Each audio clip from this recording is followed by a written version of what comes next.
वज़ीर आला रेवंत रेड्डी ने साबिक़ वज़ीर आला चंद्रशेखर राव को उनकी सालगिरह पर मुबारकबाद पेश की। कानून साज असम्बली में उन्होंने ये मुबारकबाद देते हुए कहा कि साबिक़ वज़ीर आला के चंद्रशेखर राव ने 40 साल तक रियासती और मरकजी सियासत में अपना अलग किरदार अदा किया है। वज़ीर आला ने कहा कि वो चाहते हैं कि चंद्रशेखर राव रियासत की तामीर नौ में अपोजिशन लीडर का किरदार मौसर तरीके से अदा करें। उन्होंने उनकी सेहत कामिला के लिए भी नेक तमन्नाओं का इज़हार किया।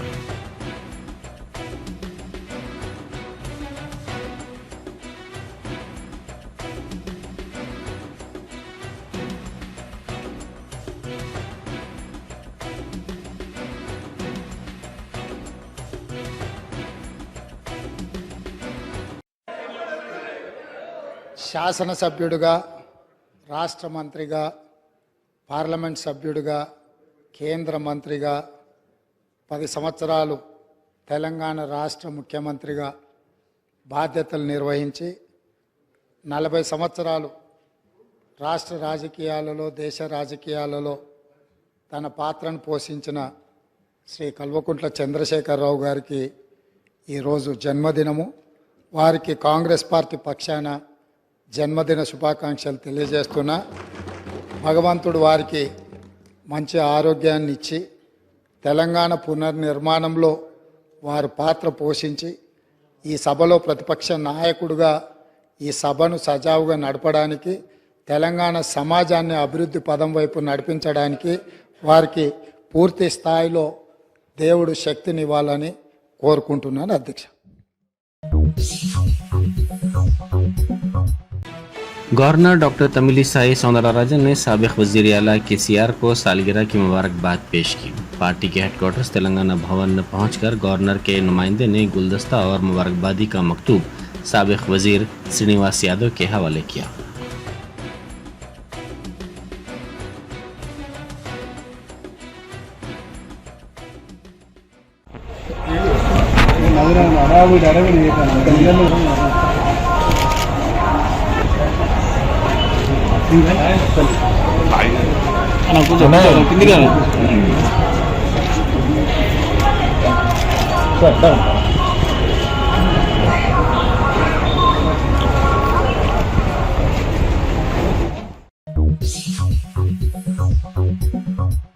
स्पीकर जी प्रसाद ने आज साबिक़ वज़ीर आबपाशी हरीश राव की सरजनिश की। हरीश राव ने आबपाशी पर वज़ीर के प्रेजेंटेशन के सिलसिले में कहा कि किसी भी टेक्नीशियन या गैर रुकन को ऐवान में आने की इजाज़त देने की तारीख नहीं रही। उन्होंने हुकूमत से नई रिवायात पर अमल ना करने की ख्वाहिश की। उन्होंने कहा कि केसीआर ने जब प्रेजेंटेशन पेश किया तो उस वक्त किसी भी टेक्नीशियन को आने की इजाज़त नहीं दी गई थी। अगर इसी तरह गैर अरकान को ऐवान में आने की इजाज़त दी गई तो ऐवान का वक़ार मजरूह होगा। टेक्नीशियंस को बाहर करने की उन्होंने ख्वाहिश की। साथ ही उन्होंने कहा कि टेक्नीशियंस को बाहर करने के बाद वज़ीर प्रेजेंटेशन पेश करें, जिस पर स्पीकर ने मदाखलत करते हुए कहा कि साबिक़ वज़ीर आला केसीआर के प्रेजेंटेशन के मौके पर भी टेक्नीशियंस अंदर मौजूद थे।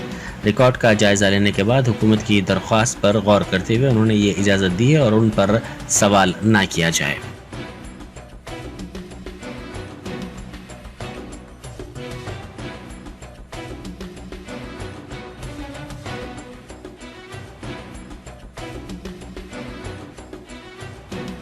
కానీ నేను 25 ఏళ్ళుగా ఈ సభలో 20 ఏళ్ళుగా ఉన్నాం. అంతకుముందు కూడా మేము చూసాం అధ్యక్ష. ఏ రోజు కూడా ఒక టెక్నీషియన్ను, నాన్ మెంబర్ను ఈ సభలోకి అలో చేసిన చరిత్ర లేదు అధ్యక్ష. దయచేసి కొత్త సాంప్రదాయాలు తేవద్దు. మంత్రి గారిని చేయమనండి ప్రజెంటేషను. ఆ రోజు కేసీఆర్ గారు చేసినప్పుడు కూడా టెక్నీషియన్ లోపల సభలో లేడు. కేసీఆర్ గారే స్వయంగా చేశారు అధ్యక్ష. దయచేసి ఇప్పటికైనా ఈ రకమైనటువంటి రేపు ఎవరిని బట్టి వాళ్ళనే సభలోకి తెస్తాం అధ్యక్ష. ఇదేమైనా పద్ధతి? ఇది ఎవరిని బట్టి వాళ్ళని సభలోకి తెచ్చి కూర్చోబెడితే సభ్యుల యొక్క శాంటిటీ కూడా దెబ్బతింటది. దయచేసి టెక్నీషియన్ బయటకు పంపి మంత్రి గారు ప్రజెంటేషన్ ఇవ్వాల్సిందిగా కోరుతున్నాం. హరీష్ రావు గారి మాటలను గౌరవిస్తూ ఇంతకుముందు ఉన్న ముఖ్యమంత్రి గారు, మాజీ ముఖ్యమంత్రి గారు కూడా ప్రెజెంటేషన్ ఇచ్చినప్పుడు టెక్నీషియన్ లోపటనే ఉన్నాడు కాబట్టి 1 మినిట్ రికార్డులనన్నీ పరిశీలించి వారిచ్చిన రిక్వెస్ట్ ఏదైతున్నదో ఆ రిక్వెస్ట్ను కన్సిడర్ చేస్తూ నేను అనుమతి ఇచ్చిన నన్ను ప్రశ్నించొద్దని చెప్పేసి సభ్యులను కోరుకుంటున్నాను. మంత్రి గారు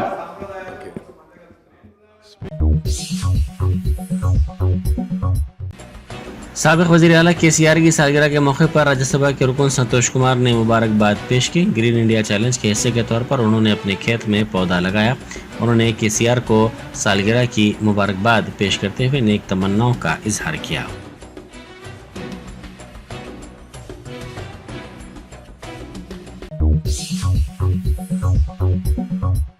वज़ीर BC वेलफेयर पूनम प्रभाकर ने कहा है कि कांग्रेस पार्टी ने तेलंगाना असम्बली इंतखाबात की मुहिम के दौरान ज़ात पर मबनी सर्वे करवाने का वादा किया था। उन्होंने ज़ात पर मबनी सर्वे को मुत्तफ़िक़ा तौर पर असम्बली में मंजूर करने पर तमाम जमातों का शुक्रिया अदा किया। उन्होंने कहा कि वो किसी के ख़िलाफ़ नहीं है, हमने इस पर तमाम जमातों की राय ली है। उन्होंने कहा कि ये हुकूमत की ख्वाहिश है कि कमज़ोर तबक़ात समाजी, सियासी और रोज़गार के शोबों में तरक्की करें। उन्होंने साबिक़ वज़ीर BC वेलफेयर पर नाराज़गी का इजहार किया क्योंकि गुज़िश्ता रोज़ ऐवान में इस बिल को पेश करने के दौरान कई बार ऐवान को गुमराह किया गया।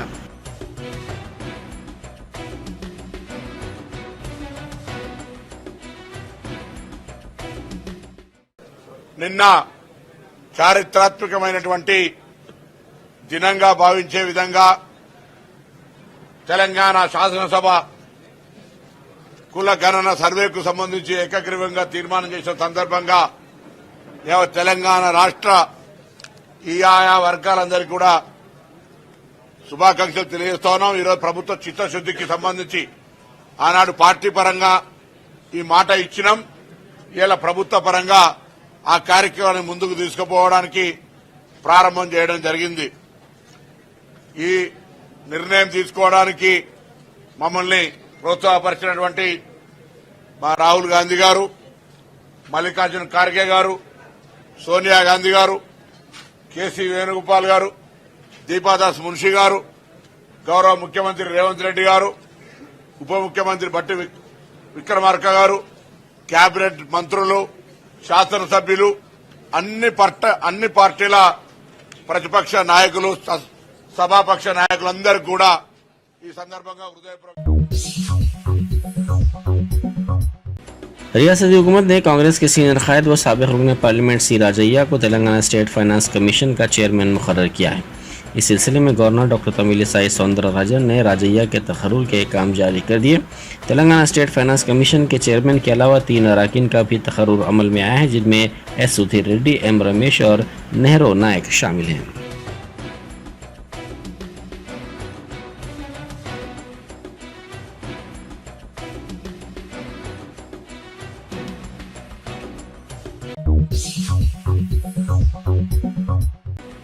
बैरिस्टर असदुद्दीन ओवैसी MP व सदर कुल हिंद मजलिस इत्तेहादुल मुस्लिमीन ने कहा है कि फ़िरक़ा परस्त ताकतें और नाम नहाद सेकुलर जमातें हरगिज़ नहीं चाहती कि सीमांचल से सियासी क़यादत उभरे।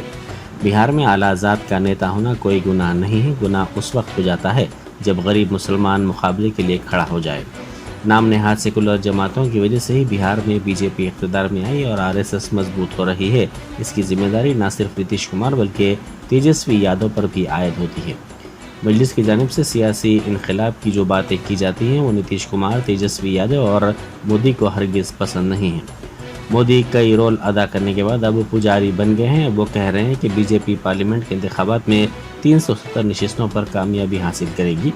नाम नहाद सेकुलर जमातें BJP को नहीं रोक सकती। पार्लियामेंट में BJP के 370 के निशाने को रोकने, सेकुलरिज्म की कामयाबी के लिए, सीमांचल की लड़ाई के लिए, गरीबों की आवाज़ उठाने के लिए, अक़लियतों के साथ नाइंसाफ़ी की आवाज़ बुलंद करने के लिए किशनगंज से मजलिस के अख्तरुल ईमान की लोकसभा के लिए कामयाबी ज़रूरी है।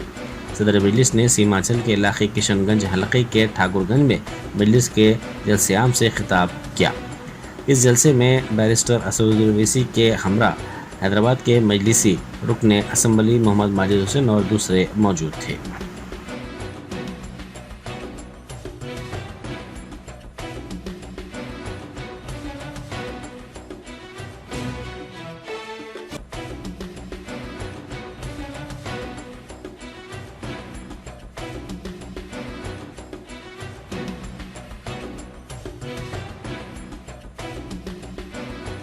और भी कई पार्लियामेंट की सीट पर इंशाअल्लाह ताला हम सोच और विचार कर रहे हैं। क्योंकि हम जान चुके हैं कि तुम बीजेपी को नहीं रोक सकते।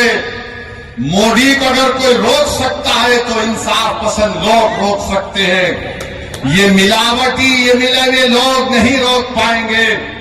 ये कभी भी किसी भी कीमत पर आपका सौदा कर जाएंगे। तो हम आपसे अपील कर रहे हैं कि अपने मुत्तहिद रहिए, मजलिस को मजबूत रखिए, क्योंकि मगरिब का वक्त भी होने जा रहा है। हम आपसे आपके वोटों से मुंतखब शुदा, आपकी दुआओं से मुंतखब शुदा चारों विधायक को उन्होंने खरीद लिया। अब बताइए कौन जिम्मेदार है अगर आज बिहार में बीजेपी की सरकार है? तेजस्वी से पूछेंगे तो तेजस्वी बोलेंगे चाचा हमको छोड़कर चले गए। नीतीश कुमार से पूछेंगे तो अल्फाज चाप चाप कर बोलेंगे हम मर भी गए तो नहीं जाएंगे, अब कह रहे हैं कि हम यहीं रहेंगे। यानी नीतीश कुमार, अगर गिरगुट और नीतीश कुमार को सामने रखा जाए तो गिरगुट कहेगा कि मुझे इससे शर्म आती है। इतना रंग बदलते नीतीश कुमार, सुबह में जो बोलेंगे शाम तक चाचा पलट जाएंगे। अरे जब तुम सत्ता में तेजस्वी चाचा के साथ आ गए तो बड़ा हाथ पकड़ कर चल रहे थे, गले मिल मिल कर बोल रहे थे कि हम ये कर देंगे। बताओ फिर क्या हुआ? क्या सीमांचल की जनता से इंसाफ हुआ? क्या सीमांचल में यहाँ पर आप ही के इस विधानसभा में यहाँ पर 2 अनुमंडल की जरूरत थी, क्या एक अनुमंडल खुला? 10वीं जमात के इम्तिहानात चल रहे, हमारे बच्चों को तकलीफ होती है, यहाँ की जनता को तकलीफ होती है, मगर सिर्फ खेल सत्ता का है और सिर्फ कोशिश यही होगी कि कहीं से भी किधर से भी सीमांचल की जनता से इंसाफ न हो। मैं पहले भी आपसे कहा हूं और आज फिर कह रहा हूं मेरे भाई, जब तक अल्लाह असदुद्दीन ओवैसी को जिंदा रखेगा मैं सीमांचल की लड़ाई लड़ता था, लड़ रहा हूं और इंशाअल्लाह ताला लड़ता होगा। सीमांचल हो जाता है।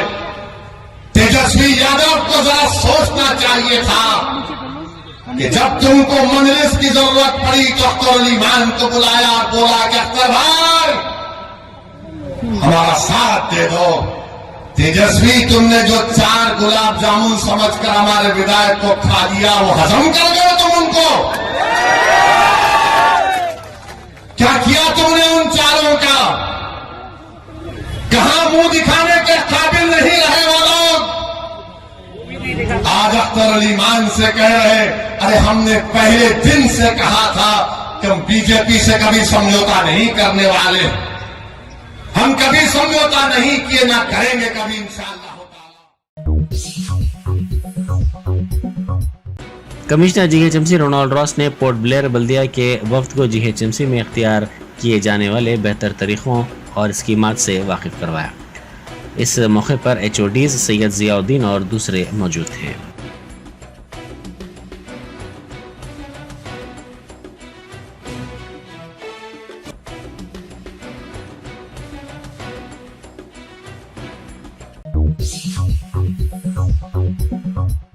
एक लड़की ने ग्रुप 4 इम्तिहानात में कम निशानात पर मायूसी के आलम में हॉस्टल में खुदकुशी कर ली। इस लड़की की शिनाख्त महबूबाबाद की रहने वाली 24 साल श्रीशा के तौर पर की गई है। इसने तेलंगाना पब्लिक सर्विस कमीशन की जानिब से मुनक़िदा ग्रुप 4 इम्तिहान में कम निशानात हासिल किए थे, जिस पर वो मायूस हो गई थी। इसने चिक्कापल्ली में वाक़ हॉस्टल में ये इंतहाई इक़दाम किया।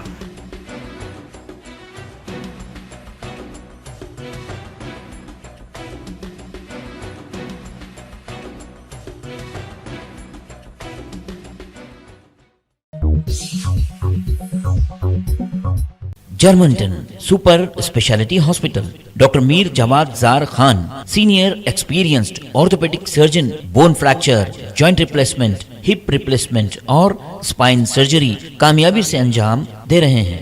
इसके अलावा neuro surgery, cardiology, gynaecology, dental, general medicine, dialysis और फिजियोथेरेपी जैसे शोबाजात में इंतहाई कामयाबी के साथ वाजबी फीस में इलाज किया जा रहा है। शेयरिंग और प्राइवेट रूम्स। अस्पताल में 24 घंटे MRI, CT scan, 2D digital x ray, ultrasound, operation theatre, ICU और लैब की सहूलत दस्तयाब है। आपकी उम्मीदों के ऐन मुताबिक Germanten super speciality hospital, pillar number 150, Attapur, Hyderabad.